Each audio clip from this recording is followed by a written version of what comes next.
Premier ক্রিকেটে সৌম্যের performance ভাবালেও আস্থা হারাতে রাজি নন বিসিবি পরিচালক খালেদ মাহমুদ। সাইফুদ্দিন, সাব্বির, মোসাদ্দেক, মিঠুনদের ফর্ম আশাবাদী করছে সাবেক এই অধিনায়ককে। লিগ পর্বের বাধা পেরিয়ে বাংলাদেশ সেমিফাইনালে খেলবে বিশ্বাস খালেদ মাহমুদের। এদিকে বিশ্বকাপ ক্যাম্প শুরুর আগে ঢাকা পৌঁছেছেন কোচ স্টিভ রোডস।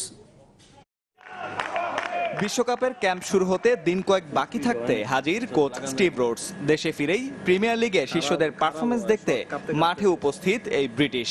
সুপার লিগের তৃতীয় রাউন্ডের ম্যাচে সাইফুদ্দিনের বিধ্বংসী বোলিংয়ের সাথে এদিন সৌম্য, সাব্বিরদের ব্যাটিং ব্যর্থতাও দেখতে হয়েছে রোডসকে। তবে দল নিয়ে গণমাধ্যমে কিছু বলতে রাজি হননি প্রধান coach.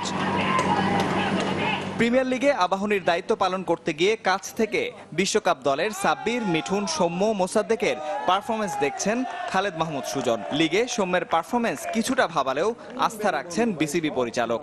Soumya class player. Soumya আমার মনে হয় যে একটা ইনিংস দূরে, আমি যেটা বললাম যে একটা ভালো ইনিংস খেললে সৌম্য উইল বি ওকে, এবং সৌম্য সে অ্যাবিলিটি আছে বড় রান করার, সেটা আমরা জানি। মিথুন, সাব্বির যারাই ন্যাশনাল টিমে আছে তারা কিন্তু যে খারাপ খেলছে তা না, বাট শেষ করতে পারছে না, মানে লম্বা ইনিংসটাকে লম্বা করতে পারছে। এটা একটা অ্যালার্মিং, বাট আমার মনে হয় যে তারপরেও যারা রান করছে, একটা ফর্মে আছে, এটা ধরে রাখছে, এটা ইম্পর্টেন্ট। এদিকে বিশ্বকাপ দল থেকে বাদ পড়ায় গণমাধ্যমে তাসকিন আহমেদের কান্নাকাটিতে কিছুটা বিব্রত সাবেক এই অধিনায়ক। তবে তাসকিনকে আশাহত না হওয়ার উপদেশ দিয়েছেন খালেদ মাহমুদ। না, আমার কথা হলো সবসময় তাসকিনকে আমি অন্য চোখেই ভাবে দেখি, বা খুব ছোট থেকে তাসকিন দেখেছি, বাট আমার কাছে জিনিসটা ভালো লাগেনি, কারণ his grown up. World cup কিন্তু এখনই না, অনেক সময় আছে। তো তাসকিন যদি এর মধ্যে ভালো হয় তাহলে তার একটা রিথিঙ্ক করার ব্যাপার থাকবে, সেটা হয়তো আমি জানি না, থাকতেও পারে। নির্বাচিত 15 ক্রিকেটারের ওপরই পূর্ণ আস্থা খালেদ মাহমুদের। তাই বিশ্বকাপ সেমিফাইনালে খেলার বিশ্বাসটা বাস্তবধর্মী তার কাছে।